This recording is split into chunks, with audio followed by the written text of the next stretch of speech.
Good evening everyone. This is Abhishek Chandola and you are watching my channel Chandola Classes.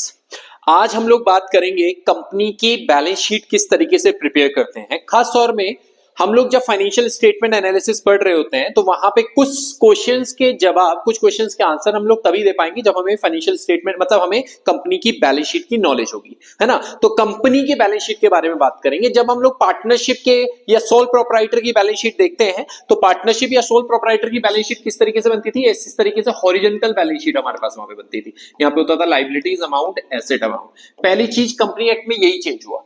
Company act में हमारे पास balance sheet horizontal ना बनके कैसे बनेगी, vertical बनेगी। यानी पहले हमारे पास इक्विटी एंड लायबिलिटीज आएंगी और इक्विटी एंड लायबिलिटीज के बाद नीचे हमारे पास क्या आएंगी, एसेट्स आएगी, फिर उसी के नीचे एसेट स्टार्ट होगा। ओके, अब एक एक करके इसके बारे में बात करते हैं कि क्या क्या चीजें हमारे पास इक्विटी एंड लायबिलिटीज में आती है, ठीक है ना।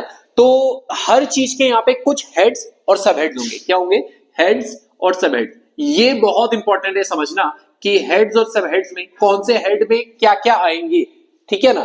तो सबसे पहले इक्विटी एंड लायबिलिटी की बात करें तो पहला हेड हमारे पास जो होता है वो है शेयर होल्डर्स फंड। क्या है? Share holders fund. अभी शेयर होल्डर्स फंड की अगर हम बात करें तो शेयर होल्डर फंड में जो पहली चीज होगी हमारे पास, पहला जो सब हेड होगा वो क्या होगा? Share capital. पहला हेड क्या है, सब हेड क्या है हमारे पास? Share capital. शेयर कैपिटल में क्या आ जाता है? शेयर कैपिटल में जैसे हमारे पास वो आता है सब्सक्राइब्ड शेयर कैपिटल आ जाएगा, इसमें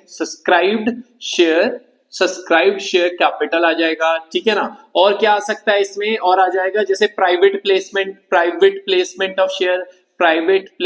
ऑफ शेयर, ठीक है ना। इस तरीके की चीजें जो है वो हमारे पास किस में आ जाएगी? शेयर कैपिटल में आ जाएगी। अभी मैं पूरी लिस्ट भी दिखाऊंगा आपको कि कौन से सबहेड के अंदर कौन कौन सी चीजें इंक्लूड होती है। तो शेयर कैपिटल में क्या आ जाता है? शेयर कैपिटल में हमारे पास जो भी कंपनी शेयर इशू करेगी, चाहे वो इक्विटी हो चाहे वो प्रेफरेंस शेयर हो, वो आपके पास किस में आ जाती है? शेयर कैपिटल के अंदर आ जाती है। उसका दूसरा सबहेड है reserve and surplus. Reserve and surplus में हमारे पास काफी अलग अलग तरीके की रिजर्व, जैसे कि जनरल रिजर्व आ जाएगा, ठीक है। हमारे पास कैपिटल रिडम्पशन रिजर्व आ जाएगा, हमारे पास डिवेंचर रिडम्पशन रिजर्व आ जाएगा, हमारे पास वर्कमैन कंपनसेशन रिजर्व आ जाएगा, है ना। और भी जितने रिजर्व होंगे, अदर रिजर्व जो होंगे वो रिजर्व आ जाएंगे हमारे पास, ठीक है। इसके अलावा ये तो रिजर्व है। सरप्लस में क्या आता है? सरप्लस में आता है स्टेटमेंट ऑफ पीएनएल। सरप्लस के लिए क्या आता है? स्टेटमेंट ऑफ पीएनएल, यानी जो भी कंपनी का प्रॉफिट एंड लॉस होगा वो सारी चीजें सरप्लस में आ जाएंगी। ये किस में आ जाएगा हमारे पास? रिजर्व एंड सरप्लस में। तीसरा सब हेड है हमारे पास money receive against share warrant. Share warrant क्या होता है? शेयर वारंट होता है जब कंपनी शेयर इशू करने की पोजीशन में नहीं होती है या जो आदमी है वो शेयर नहीं लेना चाहता है, मैं किसी कंपनी के शेयर नहीं परचेज करना चाहता हूं, तो इनिशियली मैं कंपनी के वारंट ले लूंगा। कंपनी मुझे क्या दे देगी? शेयर वारंट दे देगी in place of capital. Share warrant नहीं, सॉरी, वारंट दे देगी in place of shares. Shares की प्लेस में क्या दे दिया? वारंट दे दिया। और जब भी फ्यूचर में मैं या वो कंपनी उस पोजीशन पे रहेगी कि वो मुझे शेयर्स दे सके तो मैं अपने वारंट को किस में कन्वर्ट कर दूंगा? शेयर्स में कन्वर्ट कर दूंगा। ओके, तो ये कंपनी के लिए शेयर होल्डर फंड तो है, उनका फंड तो है, बट वो शेयर कैपिटल का पार्ट नहीं है, इसलिए उसको शेयर कैपिटल में इंक्लूड नहीं किया। इसलिए उसको अलग से एक सबहेड बनाया। किसका? शेयर होल्डर फंड का ही सबहेड है वो, money receive against share warrant. अगर कंपनी को वारंट को इश्यू करके जो भी पैसा मिलता है वो जो है वो आ जाएगा यहाँ पे money receive against share warrants में। ओके, ये पहला हेड है। उस पहले हेड के अंदर हमने 3 सब हेड्स के बारे में डिस्कशन किया। ऐसे हमारे पास दूसरा हेड है share application money pending allotment. यानी जो कंपनी जो होती है वो एप्लीकेशन तो इशू कर दिया, कंपनी ने प्रोस्पेक्टस इशू कर दिया था, एप्लीकेशन आ गई उनके पास, एप्लीकेशन इनवाइट कर दिया उन्होंने, एप्लीकेशन का पैसा उनको मिल गया, but allotment is yet to be made. अभी अलॉटमेंट नहीं किया, अलॉटमेंट अब करना है। तो जब तक अलॉटमेंट नहीं किया तब तक उसको यहां दिखाना पड़ेगा। जैसे अलॉटमेंट हो जाएगा वो वापस कहां चले जाएगा? शेयर कैपिटल के अंदर चले जाएगा। ध्यान रखना इस चीज का। तो इसको हम बोलेंगे share application money pending allotment. ये अभी सीबीएसई के पॉइंट ऑफ व्यू से सिलेबस में नहीं है, ठीक है ना। तो इससे रिलेटेड क्वेश्चन आपके पास कुछ आना नहीं है, बट पता होना जरूरी है। ओके, उसके बाद तीसरा है हमारे पास, ये हमारे पास दूसरा हेड जो है that is non current liabilities. Non current liabilities क्या होती हैं? जिनको हम लोग लॉन्ग टर्म लायबिलिटीज भी कह सकते हैं, जो करंट नहीं है बेसिकली। तो उसमें जो पहला सब हेड है वो पहला सब हेड हमारे पास क्या? Long term borrowing. Long term borrowings में क्या क्या आ जाएगा? लॉन्ग टर्म बोरोविंग्स में आ जाएगा डिबेंचर्स। लॉन्ग टर्म बोरोविंग में क्या आ जाएगा हमारे पास? Bank loan. Long term borrowings में क्या आ जाएगा हमारे पास? बॉन्ड्स। समझ में आ रही बात? तो ये जो है ये किस में आ जाएंगी? बॉन्ड्स जो है किस में आ जाएंगी? बॉन्ड्स किसमें आ जाएंगे हमारे पास, लॉन्ग टर्म बोरोइंग में। उसके बाद दूसरा जो है उसको हम कहते हैं डेफर्ड टैक्स लायबिलिटी। ये सिलेबस में तो नहीं है, पर डेफर्ड टैक्स लायबिलिटीज के बारे में अगर मैं बात करूं तो दो तरीके की इनकम होती है। एक होती है अकाउंटेबल इनकम, अकाउंटेबल इनकम, और एक होती है हमारे पास टैक्सेबल इनकम, ठीक है ना। अब अकाउंटेबल और टैक्सेबल क्या है? टैक्सेबल वो इनकम है जो कौन कैलकुलेट कर रहा है, इनकम टैक्स डिपार्टमेंट कैलकुलेट कर रहा है, ठीक है ना। अकाउंटेबल इनकम हमने कैलकुलेट किया, हमारे हिसाब से मेरी इनकम जो है वो 1 लाख रुपए, ध्यान रखना, मेरे हिसाब से मेरी जो इनकम है वो 1 लाख रुपए है, मतलब मेरी, और डिपार्टमेंट, टैक्स डिपार्टमेंट के अकॉर्डिंग वो जो इनकम बन रही है वो बन रही है 2,50,000। तो मैंने जो टैक्स पे किया होगा वो 1 लाख के हिसाब से पे किया होगा, जबकि वो पे कितने के हिसाब से किया जाना था, 2,50,000 रुपीज के हिसाब से पे किया जाना था, ठीक है ना।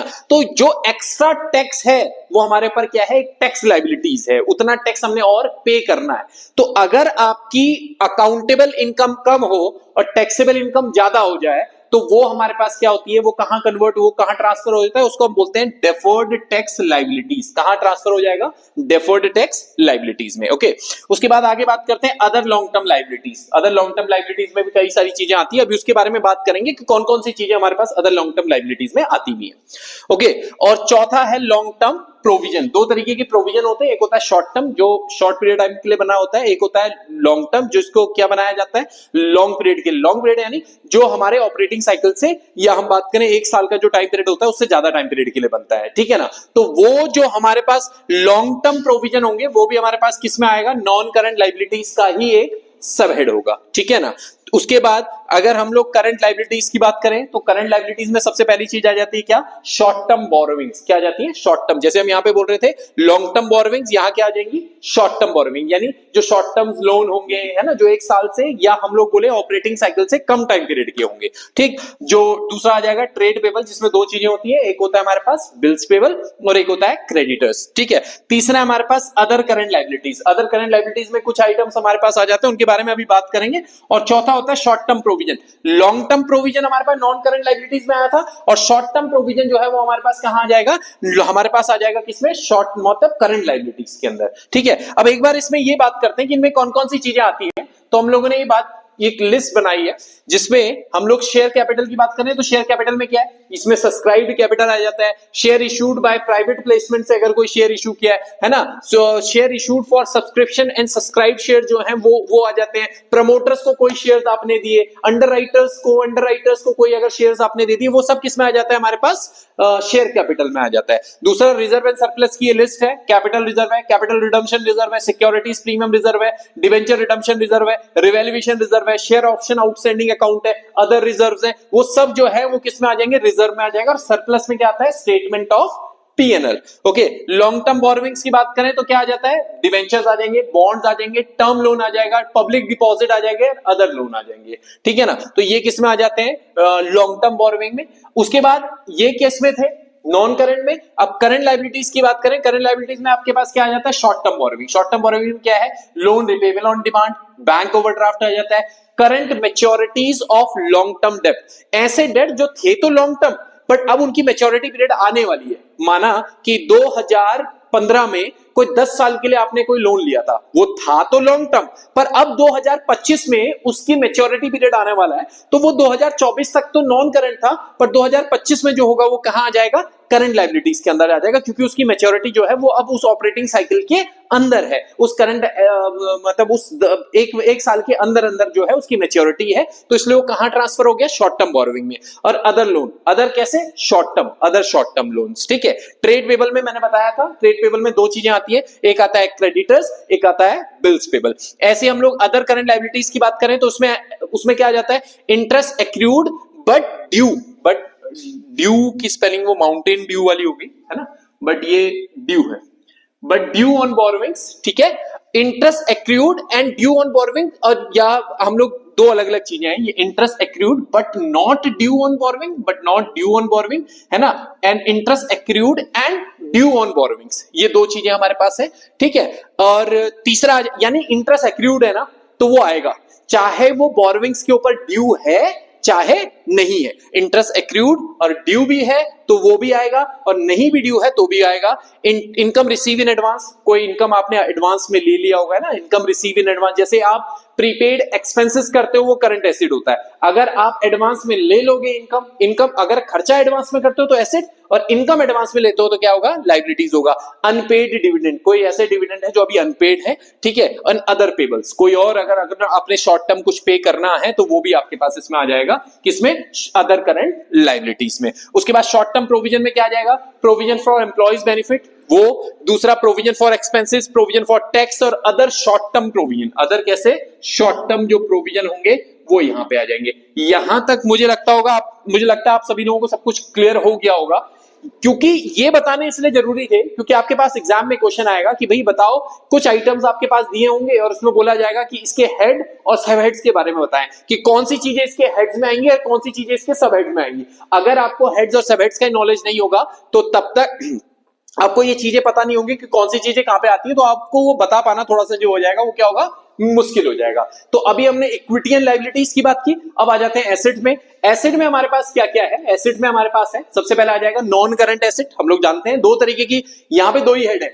एक नॉन करंट और दूसरा करंट। तो सबसे पहले नॉन करंट एसेट की बात करें, नॉन करंट एसेट में पहला सब हेड है property plant and equipment and intangible asset. अब इसमें ध्यान दो, इसमें सब चीजें आ गई, प्रॉपर्टी प्लांट एंड इक्विपमेंट जो कि कैसा होता है, टेंजिबल होता है, जो कि कैसा होता है, टेंजिबल एंड इनटेंजिबल। यानी कहने इन शॉर्ट अगर हम ये बात करें तो ये कह रहा है टेंजिबल एंड इनटेंजिबल एसेट जो हैं, जो फिक्स होंगी वो भी आ जाएंगे। जैसे अब यहां पे इसके अंदर पहला आइटम उसने वही बोला, प्रॉपर्टी प्लांट एंड इक्विपमेंट। ये प्रॉपर्टी प्लांट एंड इक्विपमेंट कैसा है, ये प्रॉपर्टी प्लांट एंड इक्विपमेंट जो है वो टेंजिबल है।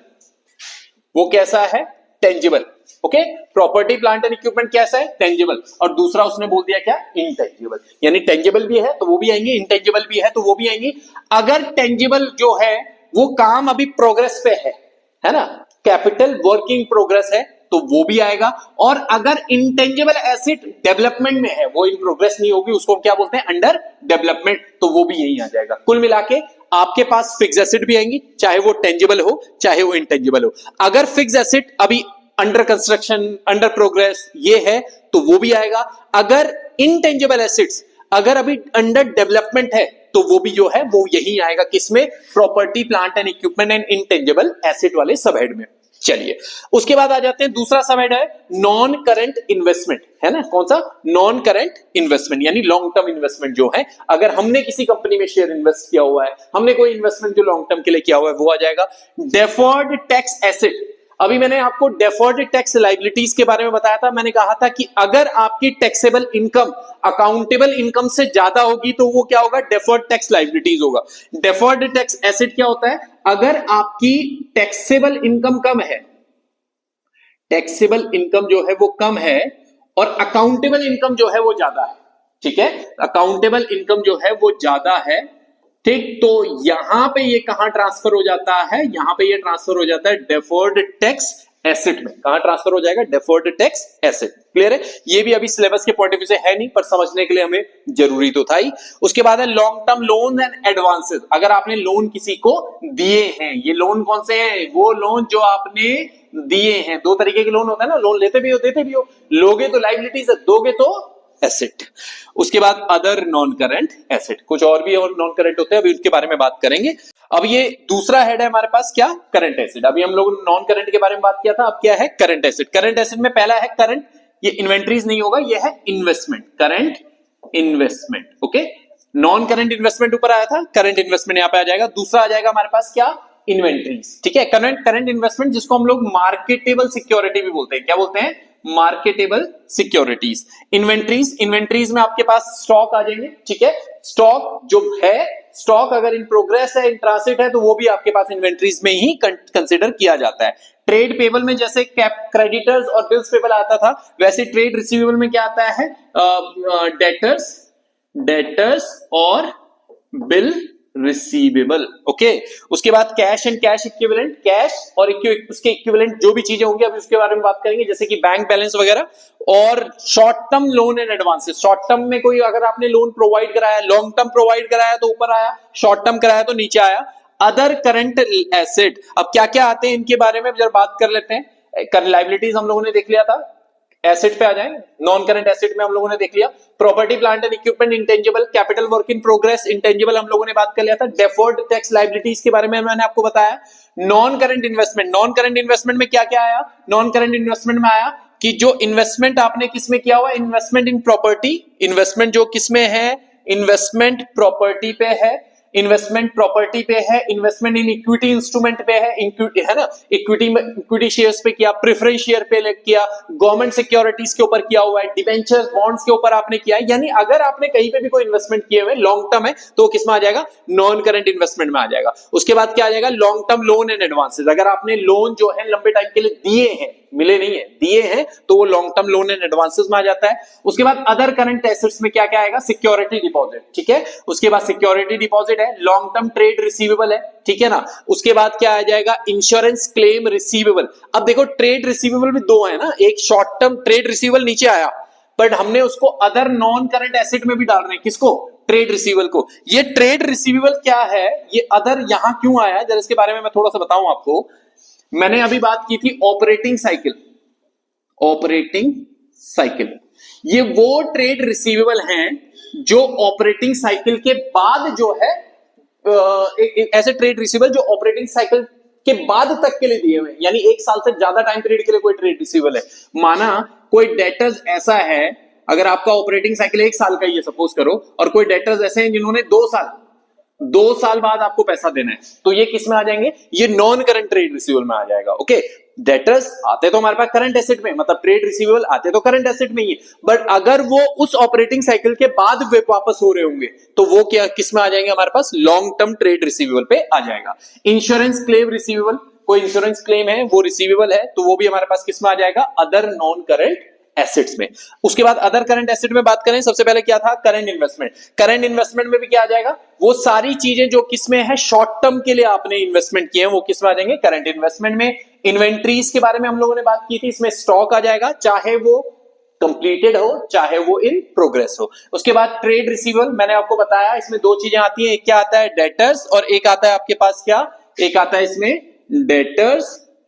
डेटर्स और दूसरा आ जाएगा आपके पास बिल रिसीवेबल, ठीक है। कैश एंड कैश इक्विवेलेंट में क्या आ जाएगा? Balance of cash, cheque draft in hand, cash in hand, other, है ना, एम्बार्क बैलेंस विद बैंक, ठीक है, balance with bank held as a margin money, bank deposit with more than 12 month maturity, ये सब चीजें जो हैं किसमें आ जाती है हमारे पास? किसमें? Other cash and cash equivalents में। उसके बाद short term loan and advances में ऐसे लोन जो आपने शॉर्ट टर्म के लिए प्रोवाइड कराए हो, और दूसरा है अदर करंट एसेट्स, यानी ऐसी इसमें जो इनके अलावा जो हमारे पास करंट एसेट रह जाती हैं वो किसमें आ जाती है? अदर करंट एसेट्स में आ जाती है, ठीक है। तो ये हमारे पास एक बैलेंस शीट की पूरी मतलब फटाफट हमने पूरी बैलेंस शीट के बारे में पढ़ा।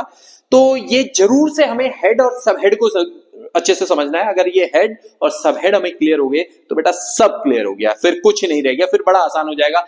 यहां के लिए नहीं, आपको रेशियो एनालिसिस के लिए भी आसान हो जाएगा। चलिए, तो फटाफट मैंने इस चीज को करवाया था। अगर आपको कोई डाउट रहे हो या कोई भी क्वेरी हो तो फील फ्री टू आस्क, आप नीचे कमेंट बॉक्स में मेंशन कर सकते हैं या आप डायरेक्टली हमसे पूछ सकते हैं। मिलते हैं अपनी नेक्स्ट वीडियो में एक नए टॉपिक के साथ। Till then good bye.